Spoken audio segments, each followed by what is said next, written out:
Scientific computing using Python में आप सब लोगों का स्वागत है। तो आज हम जो टॉपिक करेंगे, हमने देखा कि पिछले एलयू डिकम्पोजिशन में गॉस एलिमिनेशन मेथड में जो पिवट्स एलिमेंट है उनका काफ़ी योगदान रहता है। तो आज हम उसी से रिलेटेड कुछ आगे करेंगे और बताएंगे कि जो मैट्रिक्स हैं उनमें अगर पिवट्स जो डायगोनल एलिमेंट्स डोमिनेट करें तो उस टाइप की मैट्रिसेस को हम कैसे डील करते हैं। तो आइए फिर स्टार्ट करते हैं। तो आज का जो टॉपिक है वो है रिलेटेड टू डायगोनल डोमिनेंट और पॉजिटिव डेफिनेट मैट्रिसेस। तो जैसे हमने पिछली उसमें भी क्लासेस में किया कि हमने देखा कि हमारे पास जो मैट्रिक्स थी वो मैट्रिक्स जो है, अगर हमें देखना है कि एलयू डिकम्पोजिशन कन्वर्ज कर रही है तो उसमें उसके लिए हमने देखा था कि हम पिवट्स एलिमेंट जो हैं उन पिवट्स एलिमेंट्स को हम रखते हैं कि वो एज कंपेयर टू जो दूसरे एलिमेंट्स हैं उस कॉलम में उससे बड़ा होना चाहिए। ठीक है, तो अगर वो प्रोसेस हो रहा है तो हमें पार्शियल पिवटिंग की भी जरूरत नहीं पड़ती, अदरवाइज हमें पार्शियल पिवटिंग की जरूरत पड़ती है और फिर हम उसको एलयू डिकम्पोजिशन या गॉस एलिमिनेशन लगाते हैं। तो इसी से रिलेटेड कुछ मैट्रिसेस होती हैं, तो जो हम डिस्कस कर रहे हैं वो है डायगोनली डोमिनेंट मैट्रिक्स। अब जैसे नाम ही है कि डायगोनल डोमिनेंट मैट्रिक्स, मतलब डायगोनल जो एलिमेंट्स हैं वो डोमिनेट करेंगे। पर अब देखना है कि डायगोनल एलिमेंट्स तो रो के हिसाब से भी डोमिनेट कर सकते हैं और कॉलम के हिसाब से भी कर सकते हैं। तो अब ये जो डेफिनेशन है दैट अगर हमारे पास कोई स्क्वायर मैट्रिक्स है और अगर हम कहें कि ये स्क्वायर मैट्रिक्स डायगोनली डोमिनेंट है तो ए आई आई मतलब जो डायगोनल एलिमेंट है उनका जो सम है, वो डायगोनल एलिमेंट का जो वैल्यू है एब्सोल्यूट वैल्यू, वो ग्रेटर देन इक्वल टू उस रो के अंदर सारे एलिमेंट्स अगर हम डायगोनल को छोड़ दें उनका अगर हम एब्सोल्यूट वैल्यू लें और समेशन लें तो उससे बड़ी होगी या इक्वल होगी, तब हम कहेंगे कि जो हमारी जो मैट्रिक्स है वो डायगोनल डोमिनेंट है। ठीक है ना, तो ये इस केस में जो है ये पूरा का पूरा सम आ गया हमारे पास ये। तो इस सम को हम यूज करेंगे और वहां से हमें पता चलेगा कि ये जो मैट्रिक्स है ये डायगोनल डोमिनेंट है। अब ये इनइक्वालिटी जो है हमारी, अगर मैं इसको स्ट्रिक्ट इनइक्वालिटी बना दूं तो उस केस में क्या होगा कि एक matrix is strictly diagonal dominant if the strict inequality holds. तो उस केस में क्या हुआ है, उस केस में देखिए हमारे पास जो ये है ये आ गया है, चीज वही है same, only thing is that कि हमारे पास जो टर्म्स हैं वो हम अगर हम देखें तो जो इनइक्वालिटी है बस वो चेंज हो गई है। ठीक है, तो अब इस केस में हमारे पास ये आ गया, तो इसको हम कहेंगे स्ट्रिक्टली डायगोनल डोमिनेंट। तो जैसे एग्जांपल है ये, अब इस एग्जांपल को अगर हम करना चाहें तो एग्जांपल को करने के लिए मैंने ये एग्जांपल ले लिया एक, इसमें अब देखते हैं। तो अब हमें इसको चेक करना है। सपोज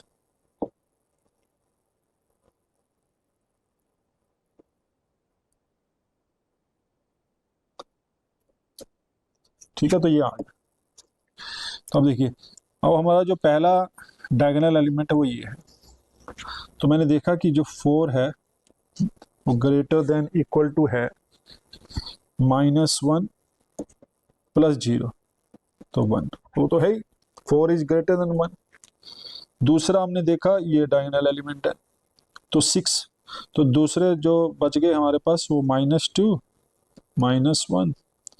ठीक है, तो ये हमारे पास जो वैल्यूज आ गई ये 3 आ गई और जो हमारे पास डायगोनल एलिमेंट है वो 6 है, तो इससे बड़ा हुआ है। ठीक है, ये डायगोनल एलिमेंट ले लिया मैंने। तो इसमें क्या हो रहा है कि जो दूसरे एलिमेंट्स हैं वो -1 + 0, तो ग्रेटर देन 5 जो है उससे बड़ा आ गया। तो इस केस में हम कहेंगे कि जो ये मैट्रिक्स है, अब देखो ये तो स्ट्रिक्टली है बिल्कुल, अगर इसमें देखा जाए तो मैं इसमें कह सकता हूँ कि ये स्ट्रिक्ट जो इनइक्वालिटीज है ये वाली इसको फॉलो कर रही है। तो इस केस में हम कहेंगे कि जो मैट्रिक्स ए है वो स्ट्रिक्टली डायगोनल डोमिनेंट है।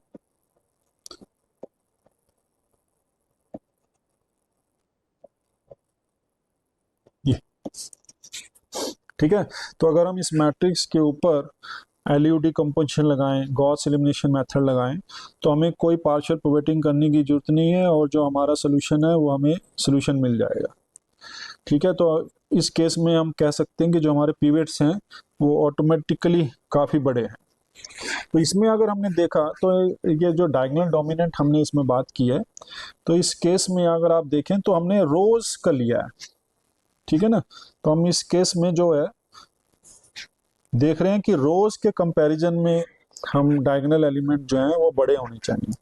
तो इसी बेस पे हम क्या करते हैं, रोज ना लेके हम लेते हैं कॉलम डायगोनल डोमिनेंट मैट्रिक्स। तो कॉलम डायगोनल डोमिनेंट मैट्रिक्स क्या हुई, डेफिनेशन वही है कि स्क्वायर मैट्रिक्स जो है वो डायगोनली डोमिनेंट है। ठीक है, या तो डायगोनली डोमिनेंट होगी या फिर कॉलम डायगोनल डोमिनेंट है। तो अगर कॉलम डायगोनल डोमिनेंट है, इसका मतलब जो हम इनइक्वालिटीज ले रहे हैं ये वाली, ये आ रही हैं with respect to the column. देखो इसमें क्या हो रहा है, जे मूव कर रहा है फॉर द आई। तो अगर हमारा पहले लिया जाए तो ये A11 अगर सपोज मैं ऐसे लेता हूँ, तो हमने बताया it should be greater than equal to A। ठीक है, 11 तो है नहीं, तो 21 A31 ऐसे चलता जाएगा।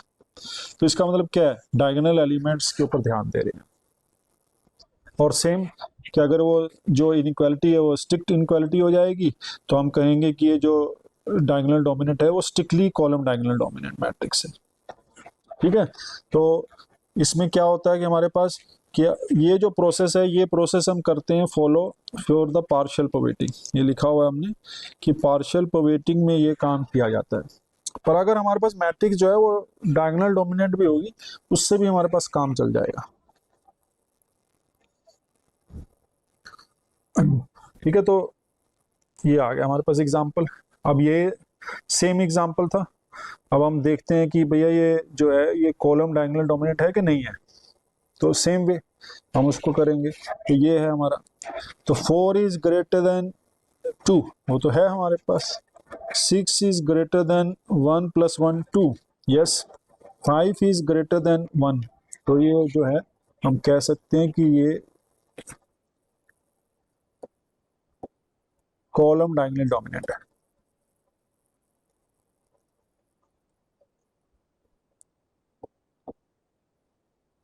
तो ये मैट्रिक्स जो है कॉलम डायगोनल डोमिनेंट है। तो और इस केस में हमें गॉस एलिमिनेशन लगाएंगे तो पार्शियल प्रोबेटिंग करने की हमें जरूरत ही नहीं पड़ेगी, तो हमारा सोल्यूशन भी आ जाएगा। ठीक है, तो इस टाइप के जो मैट्रिक्स होती हैं उसको हम काफ़ी यूज़ करते हैं। आगे जाके हम इसको काफ़ी यूज़ करेंगे, जो हमारे इटरेटिव मेथड्स हम डिस्कस करेंगे। तो उस इटरेटिव मेथड्स में अगर कन्वर्जेंस आती है तो उसके लिए ये डायगोनल डोमिनेंट मैट्रिक्स जो है वो काफ़ी अच्छा रोल प्ले करती है।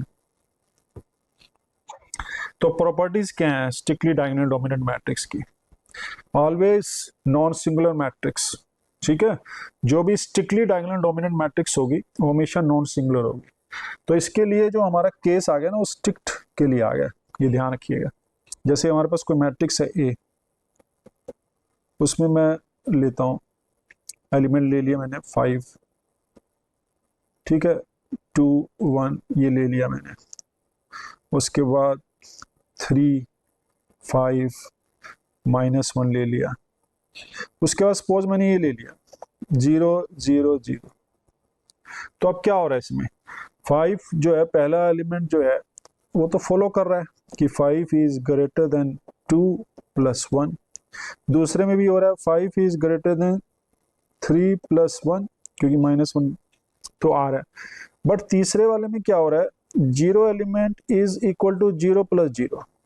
तो हमारी इनइक्वालिटी तो फॉलो हो रही है ना, कि हमारी इनइक्वालिटी थी ग्रेटर देन इक्वल टू 0। तो अगर हमारे पास स्ट्रिक्ट इनइक्वालिटी ना हो, ठीक है, अगर हमारे पास सिर्फ डायगोनल डोमिनेंट की बात करें, तो उस केस में देखो ये फॉलो कर रहा है और हमें पता है कि ये जो मैट्रिक्स है ये तो सिंगुलर मैट्रिक्स है। ठीक है, तो इस केस में हम कहेंगे कि मैट्रिक्स जो है सिंगुलर है बट ये डायगोनल डोमिनेंट है। तो इसके लिए हमारे पास जो डायगोनल डोमिनेंसी की बात करेंगे वो स्ट्रिक्टली के लिए करेंगे। तो स्ट्रिक्टली में ये चीज फॉलो नहीं हो रही है, देखिए। तो अगर ये चीज फॉलो नहीं हो रही है तो इसका मतलब जो मैट्रिक्स जो है हम कह नहीं सकते कि वो सिंगुलर नॉन सिंगुलर होगी हमेशा। तो अगर स्ट्रिक्टली डायगोनल डोमिनेंट है तो जो मैट्रिक्स होगी वो हमेशा नॉन सिंगुलर होगी। ठीक है, तो ये लेवी डेस्प्लांक थ्योरम से डिस्कस की जाती है, बताया जाता है।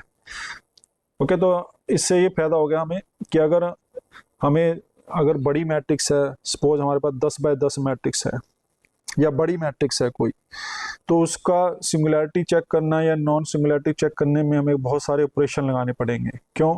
क्योंकि उसमें हमें उसका डिटर्मिनेंट फाइंड आउट करना पड़ेगा।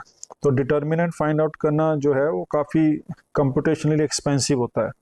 तो उस केस में क्या करेंगे, अगर हमने देख लिया कि जो मैट्रिक्स है हमारी स्ट्रिक्टली डायगोनल डोमिनेंट है, तो उसके बाद तो हम इजीली कह देंगे कि मैट्रिक्स जो है वो नॉन सिंगुलर है और उसके बाद हम उसको सॉल्व कर लेंगे। तो ये फायदा हो गया इससे।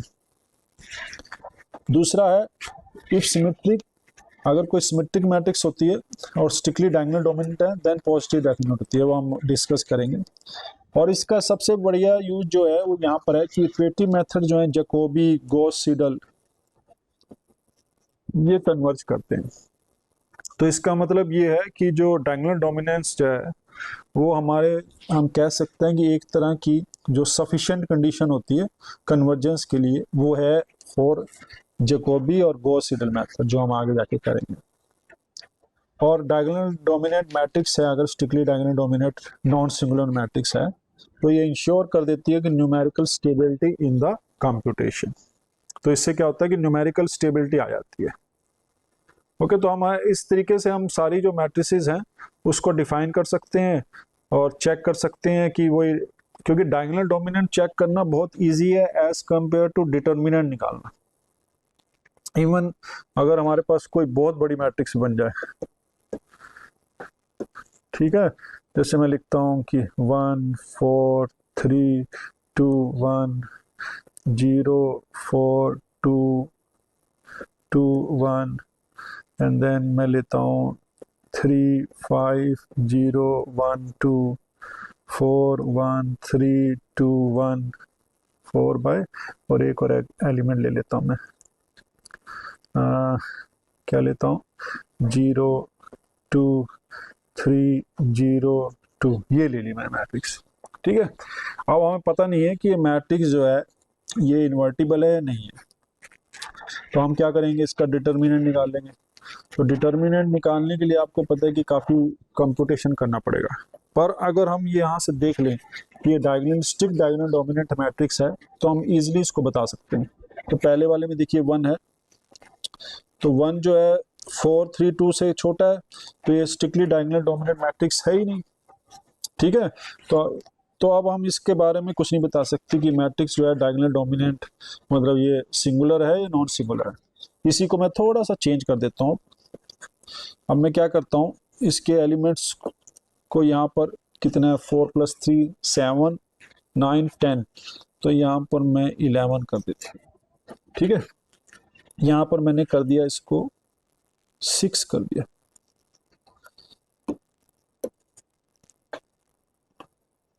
यहाँ पर मैं इसको रिमूव कर देता हूँ और इसको भी रिमूव कर देता हूँ, और मैं यहाँ पर देखो कितना 5 है तो यहाँ 6 कर देता हूँ। यहाँ पर कितना है 5 + 3 8 9 9 + 2 11, तो मैं यहाँ पर 12 लिख देता हूँ। 4 + 1 5 + 3 8 + 9, तो यहाँ 10 कर देता हूँ, और ये 5 है तो यहाँ पर सपोज मैं 6 कर देता हूँ। अब ये जो मैट्रिक्स बन गई हमारे पास, ये मैट्रिक्स मैंने diagonal dominant strictly diagonal dominant matrix बना दी। ठीक है, तो अब हम वेरी इजीली हम इसको चेक कर सकते हैं कि ये एलिमेंट्स डायगोनल एलिमेंट्स ये वाला ये स्ट्रिक्टली डोमिनेंट जो कंडीशन थी वो फॉलो करती है। तो यहाँ से हम वेरी इजी कह सकते हैं कि जो मैट्रिक्स ए होगी इसमें, इस केस में वो नॉन सिंगुलर होगी, नॉन सिंगुलर मैट्रिक्स होगी। ठीक है, तो इसके बेस पे हम कह सकते हैं। तो इससे मतलब इस जो प्रॉपर्टी है इससे काफ़ी फायदा हो जाता है हमें।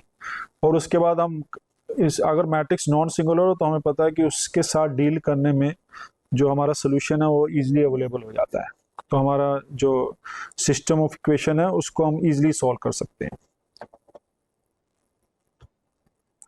तो अब हमारा नेक्स्ट जो चीज आ गई वो आ गया पॉजिटिव डेफिनेट। अभी तक हमने कहा था कि डायगोनल डोमिनेट मैट्रिक्स, अब हमारे पास आ गई एक चीज, नया वर्ड पॉजिटिव डेफिनेट। पॉजिटिव मतलब पॉजिटिव से रिलेटेड कुछ है, और डेफिनेट वो देखना है कि डेफिनेट का क्या मतलब है। तो symmetric matrix A is called positive definite या फिर स्ट्रिक्टली पॉजिटिव डेफिनेट, तो वो तो इनइक्वालिटीज पे सब डिपेंड करता है। अब इफ ये जो क्वांटिटी है एक्स ट्रांसपोज ए एक्स, अगर वो greater than equal to zero होगा तो हम कहेंगे पॉजिटिव डेफिनेट, और अगर स्ट्रिक्टली ग्रेटर देन जीरो होगा तो हम कहेंगे कि ये स्ट्रिक्टली पॉजिटिव डेफिनेट है for all non zero vectors in x. ठीक है, तो इसका मतलब क्या हुआ, ये क्वांटिटी अगर है तो हम कहेंगे कि जो मैट्रिक्स है हमारी पॉजिटिव डेफिनेट है या स्ट्रिक्टली पॉजिटिव डेफिनेट है। इसका मतलब क्या है, इसका मतलब क्या है कि पॉजिटिव स्ट्रिक्टली डेफिनेट मैट्रिक्स का मतलब है कि उसकी जो आइगन वैल्यूज होंगी वो सारी की सारी पॉजिटिव होंगी। ठीक है, सारी की सारी पॉजिटिव होंगी। तो अगर ऐसा है तो हम उसको कहेंगे कि ये जो मैट्रिक्स है वो पॉजिटिव डेफिनेट है। या फिर leading minor principal minors have the positive determinant. तो इसका क्या मतलब है, जो प्रिंसिपल माइनर्स होते हैं, प्रिंसिपल माइनर जैसे ये मैट्रिक्स है, इसमें प्रिंसिपल माइनर क्या है, फर्स्ट ये एलिमेंट है, ये फर्स्ट माइनर ये है, 1 by 1 मैट्रिक्स। अब ये 2 by 2 मैट्रिक्स, तो ये हमारे प्रिंसिपल माइनर्स होते हैं। ठीक है, तो प्रिंसिपल माइनर जो इनका डिटर्मिनेंट जो होता है वो माइनर्स होते हैं। तो ये सब मैट्रिक्स हैं, तो अगर इनका हमें डिटर्मिनेंट पॉजिटिव मिल जाए सारे, तो हम कहेंगे जो मैट्रिक्स है वो पॉजिटिव डेफिनेट है। जैसे इसी केस में ले लेते हैं, तो हमने क्या किया, ये जो मैट्रिक्स है डिटर्मिनेंट ऑफ, इसको मैंने A1 मान लिया, ये मैट्रिक्स, इसका डिटर्मिनेंट आ रहा है 2, determinant of A2 2 by 2 matrix जो है प्रिंसिपल माइनर वो है 4, ठीक है, -1 3। तो इस केस में हम कहेंगे जो मैट्रिक्स है ये पॉजिटिव डेफिनेट मैट्रिक्स है। ओके, और पॉजिटिव डेफिनेट है, और इस केस में अगर हम इसकी आइगन वैल्यूज निकालेंगे तो वेरी इजीली हमें पता चल जाएगा कि जो मैट्रिक्स है इसकी जो आइगन वैल्यूज हैं वो पॉजिटिव हैं। और अगर देखा जाए तो जो मैट्रिक्स ए है हमारी वो सिमेट्रिक है। सिमेट्रिक का मतलब A transpose is equal to A, तो ये भी फॉलो हो रहा है। ठीक है, तो सिमेट्रिक मैट्रिक्स जो होती है हमारी, A is strictly positive definite if and only if all its leading principal minors have positive determinants। ठीक है, तो सारे के सारे प्रिंसिपल जो माइनस हैं उनके डिटर्मिनेंट निकालने लग जाएंगे अब हम। तो 1 by 1 2 by 2 3 by 3 ऐसे। अगर बीच में कोई भी डिटर्मिनेंट जो है वो नॉन पॉजिटिव आ जाए तो हम कहेंगे जो मैट्रिक्स है that is not a positive definite matrix. ठीक है, तो अगर अब इसका ध्यान रखना है कि जो greater than equal to zero आ रहा है या ग्रेटर देन जीरो आ रहा है, तो वो स्ट्रिक्टली पॉजिटिव डेफिनेट है या पॉजिटिव डेफिनेट है, इस चीज का ध्यान रखना है। ये आ गया हमारे पास, तो हमने किया था, तो यहां से हमारा अब क्वेश्चन ये आ जाता है कि जो हमने डेफिनेशन लिखी है वहां पर उसका क्या मतलब है, इस जो ये फैक्टर है लेफ्ट साइड में इसका क्या मतलब है, ये क्या चीज है। तो अगर हम इसको थोड़ा सा वो करना चाहें तो हम देख सकते हैं यहाँ से कि भाई एक जो हम लिखते आ रहे थे जब हम आइगन वैल्यूज, क्योंकि आइगन वैल्यूज से रिलेटेड है ये, तो अगर हमें देखा जाए तो हम आइगन वैल्यू जब निकालते थे तो हम ऐसे निकालते थे, कोई मैट्रिक्स है A N cross N, x जो है एक वेक्टर है उसको हम कहते थे लैम्डा एक्स। ठीक है ना, तो अगर वो इस चीज को फॉलो करता है A x is equal to lambda x, तो हम क्या कहते थे यहाँ से कि जो लैम्डा है वो आइगन वैल्यू है ए की, और एक्स जो है कोरस्पॉन्डिंग आइगन वेक्टर है। अब मैं क्या करता हूँ, इसको x कोई वेक्टर है और हमें पता है कि x जो है वो नॉन जीरो है। तो अगर नॉन जीरो है तो x एक वेक्टर होता है, वेक्टर मतलब कॉलम वेक्टर, उसको मैं उसके ट्रांसपोज लेता हूँ और दोनों साइड जो है उससे प्री मल्टीप्लाई, मतलब इस साइड लेफ्ट साइड मल्टीप्लाई कर देता हूँ। ये ऐसे कर दिया मैंने। यहां से देखो अब क्या हो रहा है कि कोई वेक्टर है उसका ट्रांसपोज, अगर हमारे पास कॉलम वेक्टर था तो उसका ट्रांसपोज तो रो वेक्टर होगा, तो कोई वेक्टर है सपोज x1 x2 xn, ये वेक्टर है, उसका ट्रांसपोज रो बन गया, और दूसरा वेक्टर ये था अपने आप में x1 x2 xn। ठीक है, तो ये कॉलम मैट्रिक्स होगी और ये रो मैट्रिक्स होगी, इनको मल्टीप्लाई करेंगे तो हमारे पास आ जाएगा x1 square x2 square xn square, ये आ जाएगा हमारे पास देखा जाए तो। और ये क्वांटिटी जो है वो हमेशा पॉजिटिव है, और देखा जाए तो ये हमारे पास जो नॉर्म होता है x का उसका स्क्वायर है। ठीक है ना, तो ये क्वांटिटी हमेशा पॉजिटिव रहेगी और नॉन जीरो भी रहेगी, क्योंकि x तो नॉन जीरो है तो उसका जो नॉर्म होता है वो जीरो नहीं हो सकता, वो भी नॉन जीरो रहेगा। तो हम लैम्डा से इसको यहाँ से इसको डिवाइड कर सकते हैं, तो यहाँ पर हम लिख सकते हैं x ट्रांसपोज x, ऐसे लिख सकता हूँ मैं। अब देखिए ये जो क्वांटिटी है ये तो हमेशा पॉजिटिव है, यहां से हमें पता चल गया। अब अगर मैं कहूं कि लैम्डा पॉजिटिव है, लैम्डा जो आइगन वैल्यू मैट्रिक्स की ए की, अगर मैं कहूं कि वो पॉजिटिव है तो इसका मतलब ये जो क्वांटिटी है ये भी पॉजिटिव होनी चाहिए। अगर मैं कहूं लैम्डा जो है वो नेगेटिव है तो इसका मतलब ये क्वांटिटी अगर नेगेटिव है तो ये नेगेटिव होगा। तो मतलब अगर हमें मैट्रिक्स की आइगन वैल्यूज पे ध्यान देना है तो हमें इसके साइन पे ध्यान देना होगा कि इसका जो साइन है x ट्रांसपोज ax, इसका साइन क्या है, पॉजिटिव है तो पॉजिटिव, नेगेटिव है तो नेगेटिव। ठीक है ना, तो इसका मतलब ये जो है ये काफी बड़ा रोल प्ले करती है। ठीक है, तो इसको अगर हमें इससे पता चल जाए कि हमारा जो साइन क्या है तो वहां से हम इजीली बता सकते हैं कि जो मैट्रिक्स है उसकी आइगन वैल्यू क्या होने वाली है। तो इसीलिए जो ये क्वांटिटी है ये काफी बड़ा रोल प्ले करती है। ठीक है, तो इस टाइप की जो इक्वेशंस होती हैं क्वाड्रेटिक इक्वेशन बोलते हैं उनको। ठीक है, तो वो हम मतलब अगर हम उसको सोल्व करते हैं तो हमारे पास एक इक्वेशन आ जाती है। जैसे मैं अभी एग्जांपल लेता हूँ एक, ये हमने एग्जांपल लिया था। ठीक है, तो अब अगर हमें देखा जाए तो इस मैट्रिक्स का मुझे ये फाइंड आउट करना है कि what is the x transpose ax, ये चेक करना सपोज मुझे। तो मैं क्या करूंगा, ये 2x2 है तो एक हमारे पास x1 x2 दो डायमेंशन का एक वो आ गया हमारे पास कॉलम वेक्टर, यहाँ आ गया 2 -1 -1 2, ये आ गया, और यहाँ पर हमारे पास कॉलम आ गया x1 x2, ये वेक्टर आ गया। अब क्या होगा, इसको हम मल्टीप्लाई करेंगे, तो अगर मैं इसको मल्टीप्लाई करता हूँ तो क्या बनेगा हमारे पास, ये है देखो 1 क्रॉस 2, ये है 2 क्रॉस 2 और ये है 2 क्रॉस 1। तो वेरी इजीली कंपैटिबिलिटी है, हम वेरी इजीली इसको मल्टीप्लाई कर सकते हैं। तो मेरे पास ये क्वांटिटी आ गई x1 x2। ठीक है, यहां पर देखते हैं क्या आएगा, तो ये आएगा 2x1, ठीक है ना, माइनस x2, और यहां से आएगा ये -x1 प्लस 2x2, ये आ गया।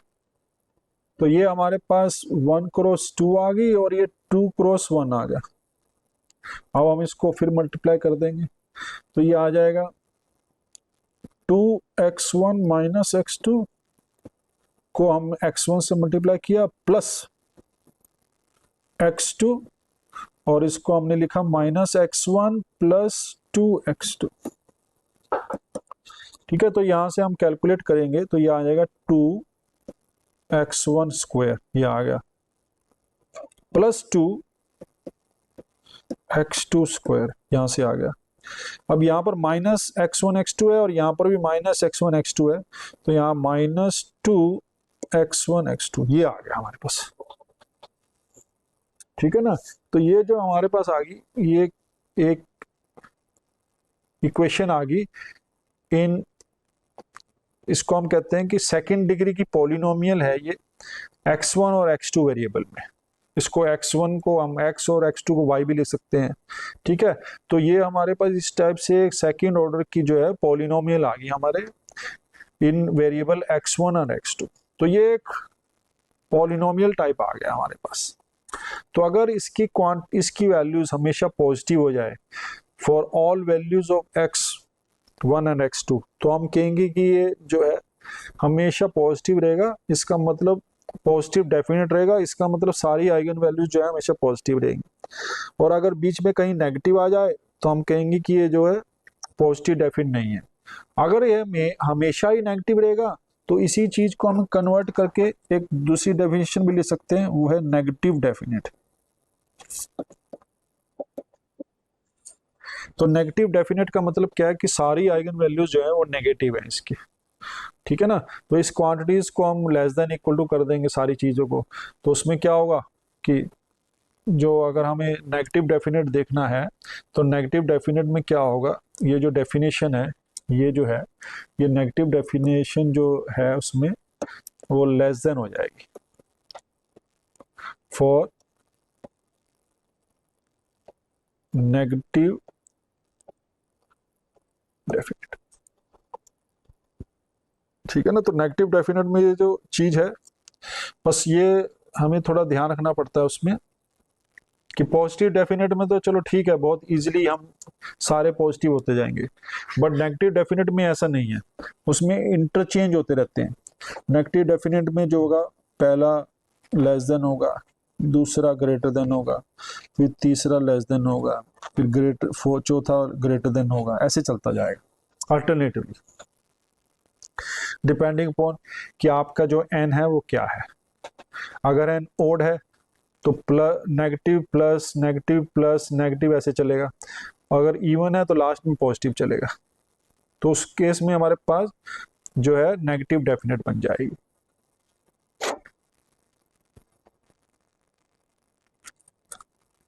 ठीक है ना। तो जो सिल्वेस्टर क्राइटेरिया है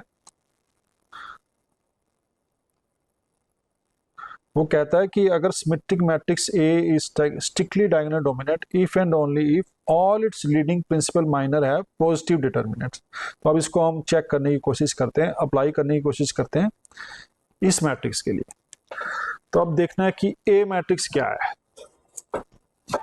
कि अगर देखा जाए तो ए जो है वो स्ट्रिक्टली पॉजिटिव डायगोनल डोमिनेंट है अगर देखा जाए तो। क्यों? क्योंकि 2 जो है वो ग्रेटर देन 1 है। अच्छा, यहाँ पर नहीं है तो स्ट्रिक्टली नहीं है, ग्रेटर देन इक्वल टू, तो पॉजिटिव जो ये डायगोनल डोमिनेंट तो है पर स्ट्रिक्टली नहीं है बिकॉज ऑफ दिस, जो बीच वाला आ रहा है ना सेकंड रो, उसकी वजह से।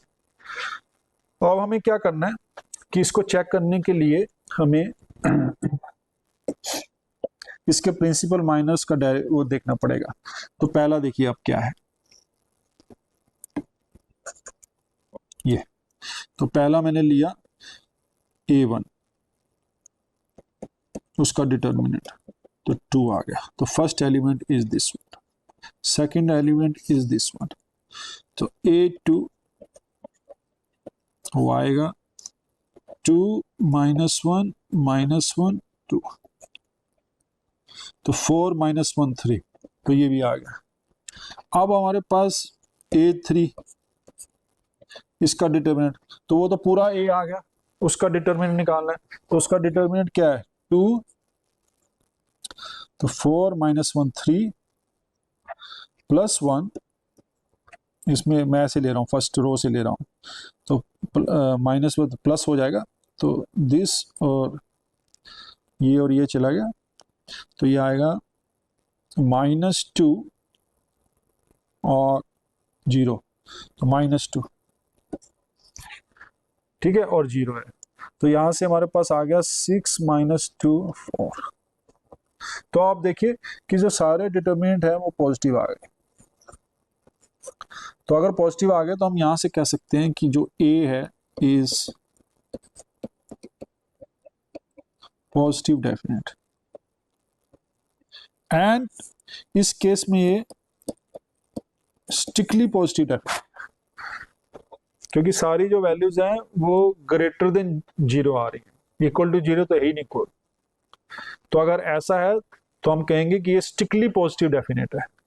अगर इसी में मैं चेंज कर देता और सपोज मैं क्या करता, जो लास्ट की कॉलम रो है उसमें जीरो जीरो कर देता, अगर मैं यही क्वेश्चन है इसको मैं चेंज कर दूं हल्का सा, ठीक है, और हमारे पास ये मैट्रिक्स बन जाए 2 -1 0 -1 2 -1 0 0 0। तो अब देखो इस केस में क्या हो रहा है, A1 जो है पॉजिटिव है, ठीक है, A2 भी पॉजिटिव है, ठीक है, A3 जो आएगा इस केस में वो जीरो आ जाएगा, ठीक है ना। तो इसका मतलब हम कहेंगे कि पॉजिटिव डेफिनेट है, नो प्रॉब्लम। इसकी सारी आइगन वैल्यू जो है वो जीरो या ग्रेटर देन जीरो होंगी इस केस में। तो हमें पता है कि अगर मैट्रिक्स का जो डिटर्मिनेंट है, जो अगर मैट्रिक्स सिंगुलर है तो हमें पता होता है कि उसकी जो आइगन वैल्यूज होती हैं एटलीस्ट एक आइगन वैल्यू जीरो जरूर होती है, क्योंकि प्रोडक्ट ऑफ आइगन वैल्यूज जो होता है that is equal to the determinant of the matrix. तो अगर डिटर्मिनेंट जो मैट्रिक्स सिंगुलर है तो उसका डिटर्मिनेंट जीरो है, इसका मतलब कोई ना कोई आइगन वैल्यू जरूर जो है वो एक ना एक आइगन वैल्यू जीरो होगी हमेशा। ऐसे हम ये बी वाला देख सकते हैं। अब बी में क्या हो रहा है, ऐसे ही तो हमने बी में फर्स्ट लिया एलिमेंट वो है 4, ठीक है, B2 देखा तो B2 है ये वाला, ठीक है, तो ये कितना आ रहा है 12 - 1 11, ठीक है, और B3 जो है वो देखा हमने तो ये कितना आ रहा है 4, तो 15 -1 तो 5 -0 5 +2 12 -1 11, ये आ गया, कितना हो गया 60 -5 +22, तो ये पॉजिटिव आ गया। तो इस केस में हम कहेंगे जो मैट्रिक्स बी है that is strictly diagonal dominant, strictly positive definite, not diagonal dominant, positive definite.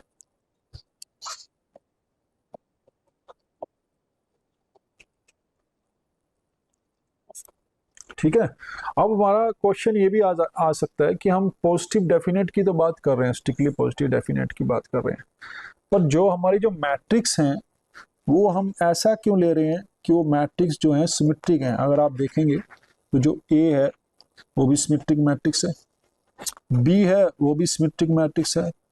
तो सिमेट्रिक जो है यहाँ पर वो ऐसा क्या रोल प्ले कर रहा है कि हमारे पास हम सिमेट्रिक मैट्रिक्स के लिए ही देख रहे हैं।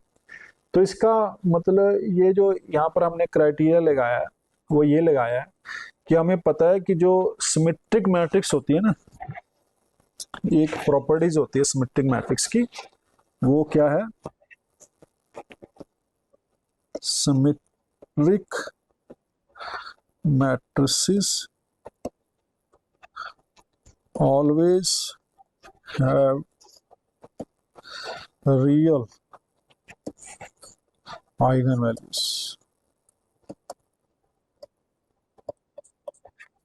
ठीक है ना। तो सिमेट्रिक मैट्रिक्स में की आइगन वैल्यू हमेशा रियल होती है। तो अगर रियल होते हैं तभी हम कह सकते हैं कि सारी जो उसकी आइगन वैल्यूज हैं वो पॉजिटिव है या नेगेटिव है। अगर कॉम्प्लेक्स आएगा तो उसमें तो ऑर्डरिंग होती नहीं है, ठीक है ना। तो इसीलिए हम ये सारी चीज़ देखते हैं कि हमारे पास जो मैट्रिक्स है वो सिमेट्रिक होनी चाहिए, तो उससे हम श्योर हो जाते हैं कि सारी आइगन वैल्यू जो होंगी इसकी रियल होंगी, और ये जो क्राइटेरिया हैं सब ये रियल आइगन वैल्यूज के ऊपर ही अप्लाई हो रहा है, ये मतलब जो वैल्यूज हैं उसी के लिए है। ऐसे ही हम जो है कोई एग्जांपल अगर हम चाहें तो हम नेगेटिव डेफिनेट का भी कर सकते हैं। नेगेटिव डेफिनेट जो है, मैं सपोज एक एग्जांपल ले लेता हूँ, उसमें चेक करते हैं कि नेगेटिव डेफिनेट का क्या मतलब हुआ इस केस में। जैसे मेरे पास मैट्रिक्स है ये, मैं वहां पर ले रहा हूँ -2 -3 -1, ठीक है। और उसके बाद मैंने ले लिया उसको सपोज 1 1 0 0 1 1, ये ले लिया सपोज मैंने, ऐसे ही जस्ट ले लिया।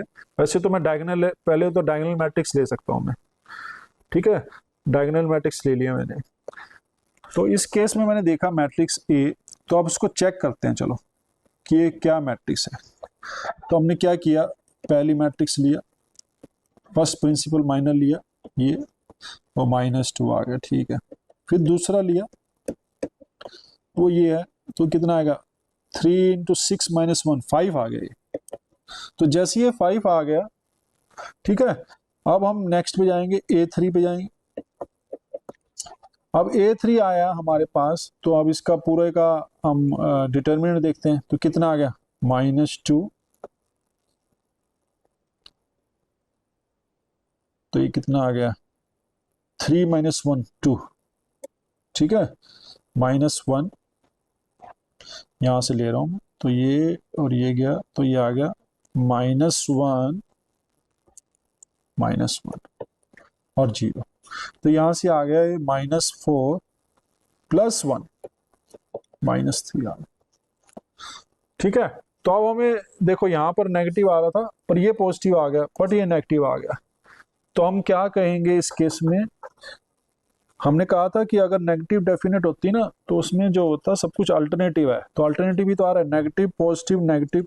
तो इसका मतलब हम कह सकते हैं कि जो मैट्रिक्स ए है, matrix A is strictly the negative definite. और ये अल्टरनेटिव जो हम साइन ले रहे हैं, वो क्यों ले रहे हैं, तो अल्टरनेटिव साइन का मतलब इसलिए होता है कि भाई हमारे पास अगर 1/1 मैट्रिक्स है, और उस 1/1 मैट्रिक्स की एक ही आइगन वैल्यू है, तो वो नेगेटिव आ गई है, ठीक है ना। अगर 1/1 मैट्रिक्स है, अगर हमारे पास 2/2 मैट्रिक्स है, तो अगर उसकी दोनों नेगेटिव आइगन वैल्यूज हैं, फर्स्ट वाली जो है λ1 वो भी नेगेटिव है, सेकंड वाली भी नेगेटिव है, तो हमें पता है कि इनका प्रोडक्ट जो होगा वो पॉजिटिव होगा,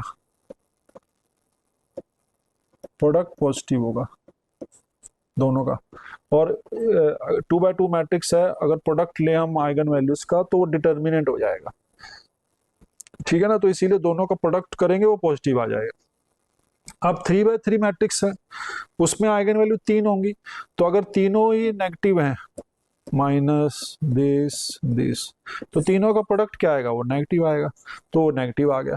तो देखो ये नेगेटिव पॉजिटिव नेगेटिव, तो यहाँ से हम कह सकते हैं मैट्रिक्स जो है वो नेगेटिव डेफिनेट मैट्रिक्स, ठीक है, और स्ट्रिक्टली है, इक्वल टू 0 कहीं नहीं आ रहा है, राइट। तो इस केस में हम कह सकते हैं कि जो मैट्रिक्स है ये नेगेटिव डेफिनेट है। तो ऐसे हम बहुत सारी मैट्रिक्स बना सकते हैं, और ये सिमेट्रिक मैट्रिक्स है, तो इजीली कर सकते हैं। उसके बाद हम क्या करते हैं, एक और जो काफी यूज होगा हमारा आगे, वो है इल कंडीशन सिस्टम, ठीक है।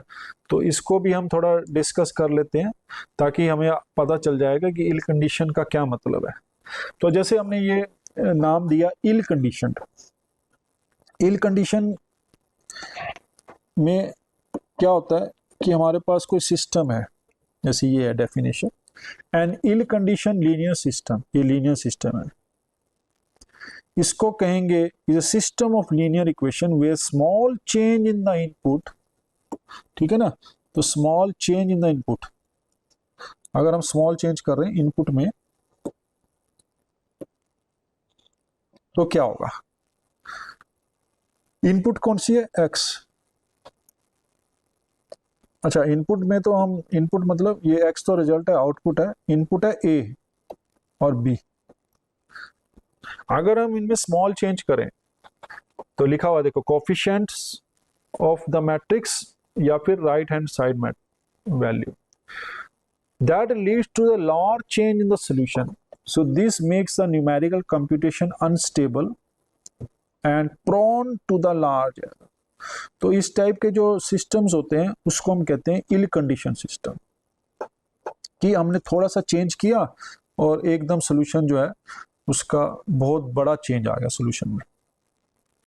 ठीक है, तो a system is ill condition if the condition number of a matrix, वो हम डिफाइन करेंगे कि condition number of the matrix क्या होता है, जिसको हम डिनोट कापा ए से डिनोट करते हैं, is large and is given by this one. तो ये तो हमारा एक नॉर्म है, उसके अंदर हमने उस कैटेगरी के अंदर हमने लिखा है। तो ये अगर देखा जाए तो एक रेशो दे रही है largest eigen value divided by the lowest eigen value.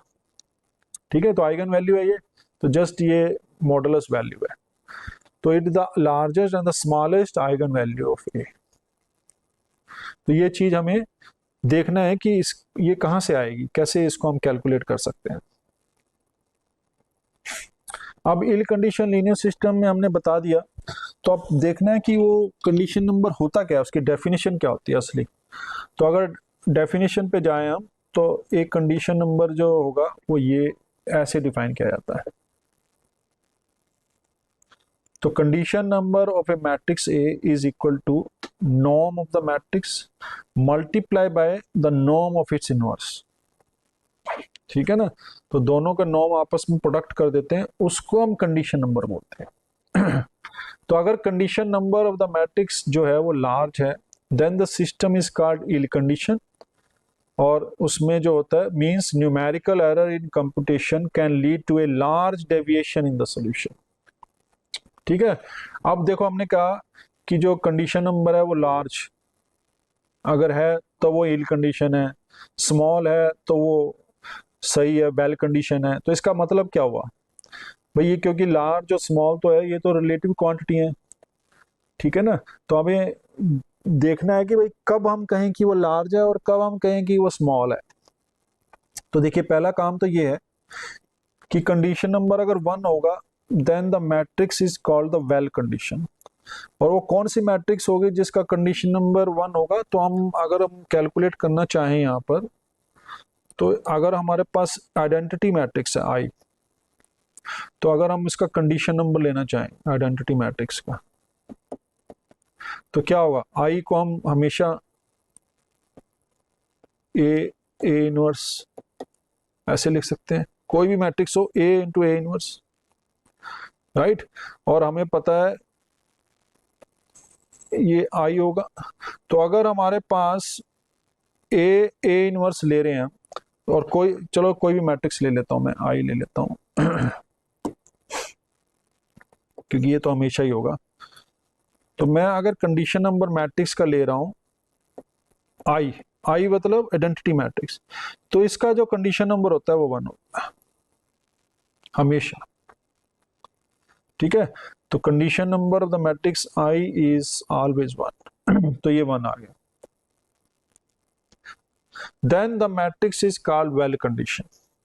अब देखिए दूसरी क्वांटिटी आ गई, अगर condition number of the matrix 100 से 1000 के बीच में लाई करे, तब हम कहते हैं कि जो के ए जो कंडीशन नंबर है इज मॉडरेटली लार्ज, मतलब थोड़ा सा लार्ज है, and there may be some numerical instability, हो सकता है कि कुछ न्यूमेरिकल इंस्टेबिलिटी आ जाए। बट अगर कंडीशन नंबर 10⁶ से भी बड़ा हो गया, then the matrix is considered very ill condition, और जो सिस्टम होगा न्यूमेरिकल सिस्टम होगा, सोल्यूशन होगा, वो अनरिलायबल हो जाएगा। ठीक है, तो हम ऐसे हमेशा चेक करते रहते हैं कि भैया जो मैट्रिसेस हैं हमारे पास वो इल कंडीशन ना हो, क्योंकि इल कंडीशन पे हमें काफी ध्यान देना पड़ता है। तो आप देखते हैं कि भैया क्या सेंसिटिविटी, ठीक है ना, तो high condition number means change in b leads to a large change in x, और अगर कंडीशन नंबर प्रिसीजन जो हमारे कंप्यूटर का होता है उससे बड़ा है, then the numerical computation becomes highly unstable.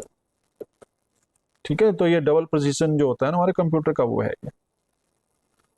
और इसकी एप्लीकेशन क्या है कि अगर इन इंजीनियरिंग एंड फिजिक्स अगर कंडीशन नंबर द मैट्रिक्स 10⁶ से बढ़ा आ जाए तो उसको प्रोब्लेमेटिक माना जाता है। और इन हाईली सेंसिटिव एप्लीकेशन अगर वो 1000 से बड़ा है then it might be too large. तो ये चीज है, इसको हमें थोड़ा ध्यान रखना है। तो अब हम देखते हैं कि कौन सी मैट्रिक्स है। अगर हम उसको कहें कि जैसे मैं ये एक मैट्रिक्स ले लेता हूँ, suppose I take one matrix A, ठीक है। तो मैंने ये मैट्रिक्स ले ली, इसमें मैंने वैल्यू ले ली 1.2 1.1, ठीक है, या 2.1 ले लिया, चलो 2.1, और उसके बाद मैं करता हूँ इसको 1 2, ये कर दिया मैंने, या चलो एक पॉइंट पे ले लेते हैं इसको, ये 1। अब ये जो ए है, ये हमारी जो मैट्रिक्स है। अब मैं इसको सोल्व करूं तो हमारे पास क्या आएगा। सपोज मेरे पास सिस्टम है, मेरे पास ये सिस्टम ले रहा हूं मैं, A x is equal to b, b मैंने ले लिया 3.1 और 3। अब मैंने क्या किया, इस मैट्रिक्स का जो है इसको सोल्व किया। तो जब मैं इसको सोल्व करूंगा तो जो मैट्रिक्स ए है, दिस इज नॉन सिंगुलर, और अगर देखा जाए तो इसका सोल्यूशन जो है x इक्वल टू 1 1 आ रहा है, ठीक है ना। तो this is the solution of this system. But अब मैं क्या करता हूं, सपोज a को थोड़ा चेंज कर देता हूं। So I take the small change in a, क्योंकि हमने कहा था मैट्रिक्स a में चेंज कर सकते हैं या b में चेंज कर सकते हैं। अब मैंने ए में चेंज किया और मैंने मैट्रिक्स को थोड़ा सा कन्वर्ट करके उसको नाम दे देता हूं मैं टिल्डा से, और मैंने क्या किया, उसको 1 2 1 2 ऐसे बना दिया। देखो स्मॉल चेंज किया मैंने, 2.1 से मैंने 2 बना दिया, बस हल्का सा। अब इस केस में क्या हो गया कि जो हमारा सिस्टम बन गया, अब ये इज इक्वल टू बी, अब ये जो सिस्टम है इनकंसिस्टेंट हो गया। इनकंसिस्टेंट मतलब नॉट सॉल्वेबल।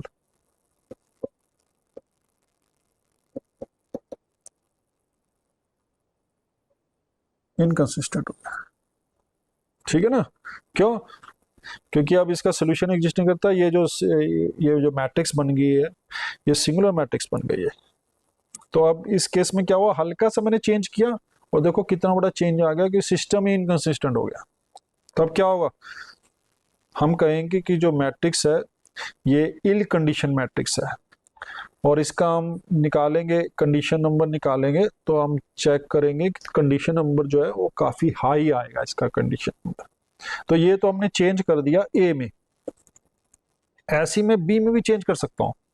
ऐसा नहीं कि सिर्फ ए में ही चेंज करूंगा और हो जाएगा। सपोज मैंने बी में चेंज कर दिया।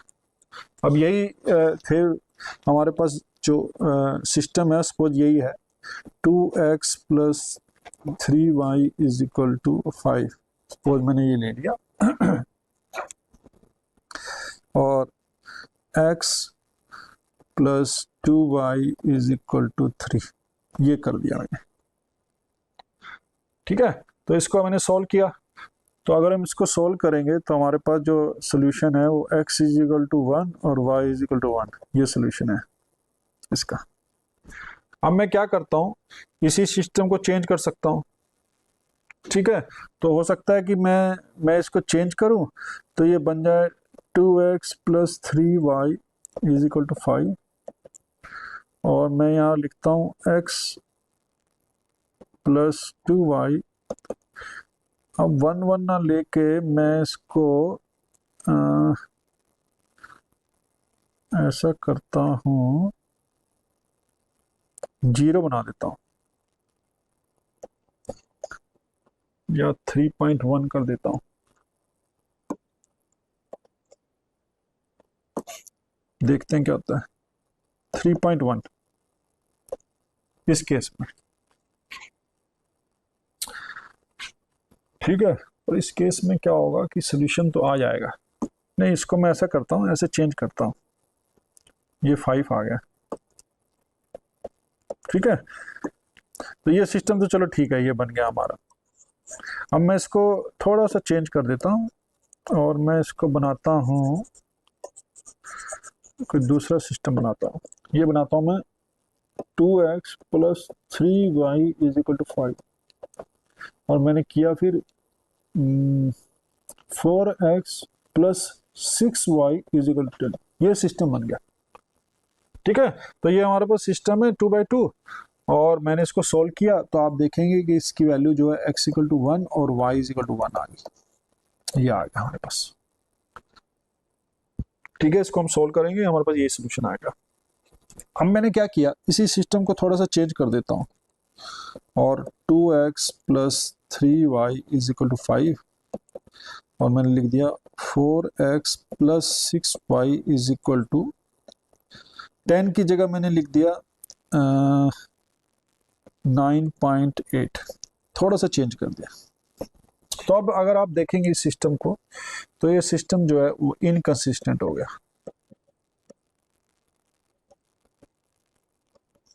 ये सिस्टम जो है वो इनकंसिस्टेंट बन गया। तो इस टाइप के जो सिस्टम होंगे हम कहेंगे कि they are very sensitive to the values of a and B.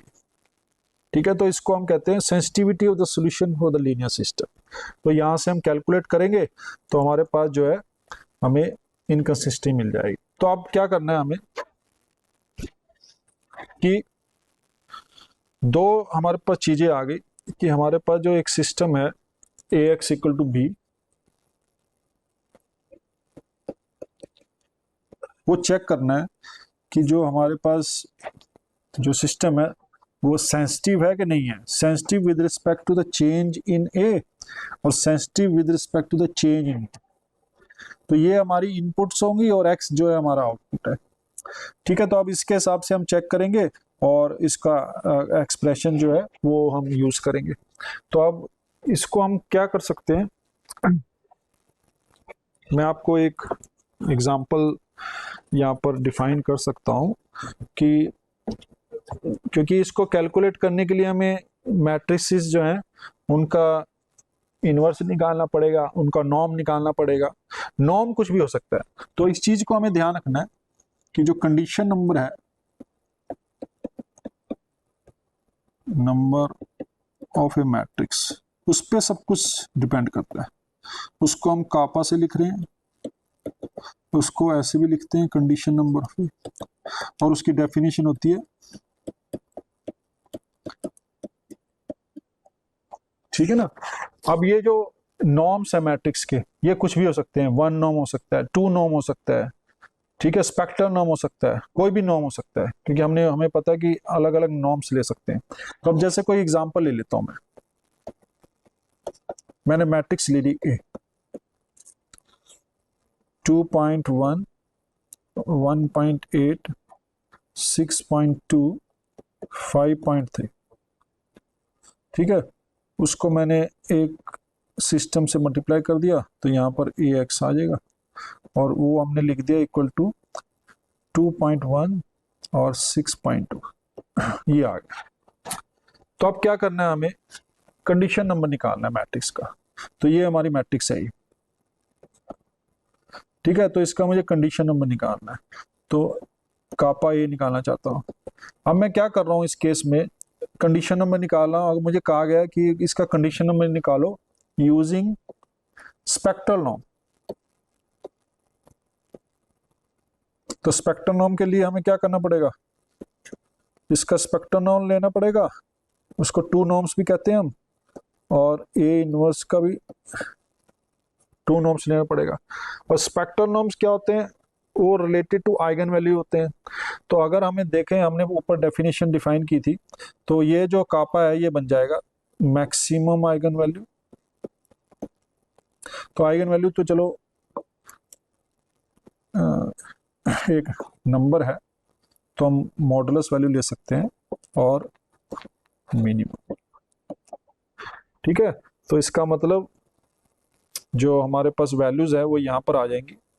तो अब हम क्या करेंगे, इनकी जो आइगन वैल्यूज हैं और लैम्डा मैक्सिमम और लैम्डा मिनिमम, इसको कैलकुलेट करेंगे। क्यों, क्योंकि लैम्डा मैक्सिमम इसकी वो स्पेक्ट्रल रेडियस है, इसका मैक्सिमम आइगन वैल्यू जो होगी वो ए इनवर्स है, तो वो लैम्डा की मिनिमम आइगन वैल्यू होगी। क्यों, क्योंकि हमें पता है कि जो आइगन वैल्यूज हैं of A inverse is equal to जो 1 बाय ऑफ ए, तो उनका इन्वर्स होती है वो। तो यहाँ से हमारे पास ये क्वांटिटी आ जाएगी। तो अगर हम इसको कैलकुलेट करते हैं तो हमारे पास जो वैल्यूज आती हैं ये, तो हमारे पास जो आइगन वैल्यूज आ रही है वो ये आ रही है इसकी ए की मैट्रिक्स की ना, 74.179। एक तो ये आई है, इसको लैम्डा 1 लिख देता हूँ और लैम्डा 2 लिख देता हूँ 0.0001213, ये आइगन वैल्यूज आई हैं। तो अगर हम इसको 74.17 को इससे डिवाइड करता हूँ तो हमारे पास ये वैल्यू आ गई 2472.73। ये कंडीशन नंबर ये आ गया। तो अगर कंडीशन नंबर हमने पता था कि अगर वो 100 से 1000 के बीच में कहें तो मॉडरेट है, अगर उससे ऊपर कहें तो हम कहेंगे कि हाई कंडीशन नंबर है। तो इस केस में हम कह सकते हैं कि जो कंडीशन नंबर इज हाई, ये कंडीशन नंबर जो है हमारा हाई हो गया, ठीक है ना। तो यहां से हमने कंडीशन नंबर निकाल ली। ऐसे मैं कोई और एग्जांपल ले सकता हूं, उसमें भी हम फाइंड आउट कर सकते हैं। जैसे मैंने कोई दूसरा एग्जांपल ले लिया, दूसरा एग्जांपल मैं लेता हूं, चलो ये ले लेता हूं, ए इज इक्वल टू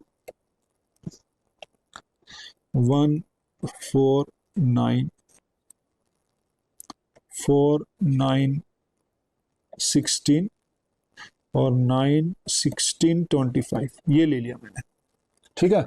तो अगर मैं इसका कंडीशन नंबर निकालना चाहता हूं तो अब मैं क्या कर रहा हूं, इसका कंडीशन नंबर निकालना है मुझे यूजिंग द जो मैक्सिमम रो सम है, रो सम मतलब इन्फिनिटी नॉर्म। जो 1 नॉर्म था वो कॉलम सम था मैक्सिमम, और इन्फिनिटी नॉर्म जो है वो मैक्सिमम रो सम। तो उसमें हम क्या कर रहे हैं, ये लिख रहा हूं मैं,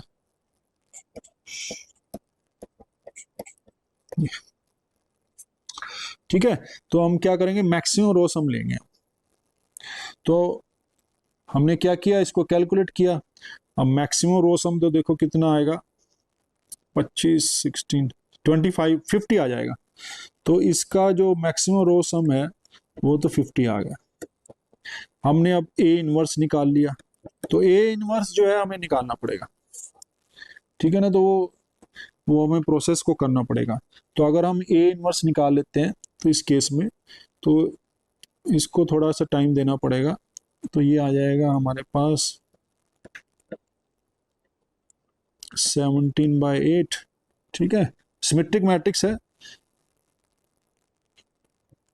तो उसका इनवर्स भी सिमेट्रिक आएगा, 56/8 और 7/8 -44/8, ठीक है। यहाँ पर आ गया -20/8 और यहाँ पर भी आ जाएगा -20/8।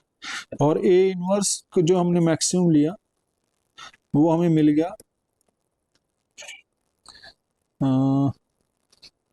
15 आ गया, ठीक है। तो यहाँ से 20 ये फर्स्ट वाली से सेकंड वाली से आ जाएगा 56 + 44 + 20, तो 120, तो 15, हाँ 15 आ गया। तो अब इस केस में अगर हम देखेंगे तो कंडीशन नंबर जो मैट्रिक्स का है वो आ जाएगा 50 × 15, 750, ठीक है। तो that is the kappa of this matrix. तो इस केस में हम मॉडरेट है, ये मतलब इट इज 100 से 1000 के बीच में है। तो हम इसको कहेंगे कि जो हमारा जो वो आया है, ये कंडीशन नंबर आया है, ये मॉडरेट वैल्यू का कंडीशन नंबर है। तो ये ना हम ज़्यादा बोल रहे हैं ना कम बोल रहे हैं। तो इससे मतलब हो सकता है कि थोड़ी सी इंस्टेबिलिटी आ सकती है कैलकुलेशन में, बट अदरवाइज जो है वो सही है, मतलब इतना भी ज़्यादा बड़ा नहीं है। ओके। तो आज हमने जो डायगोनल डोमिनेंट मैट्रिक्स डिस्कस की, पॉजिटिव डेफिनेट मैट्रिक्स डिस्कस की और इल कंडीशन मैट्रिक्स डिस्कस की, तो ये जो चीज़ें हैं ये काफ़ी यूज़फुल हैं और ये एरर एस्टिमेट्स जो कन्वर्जेंस देखते हैं हम उसमें काफ़ी यूज़ होंगी और आगे आगे भी इसको यूज़ करेंगे। तो आइए, मैं आशा करता हूँ कि जो आज का लेक्चर है वो आपको पसंद आया होगा और इस लेक्चर को देखने के लिए धन्यवाद। नमस्कार।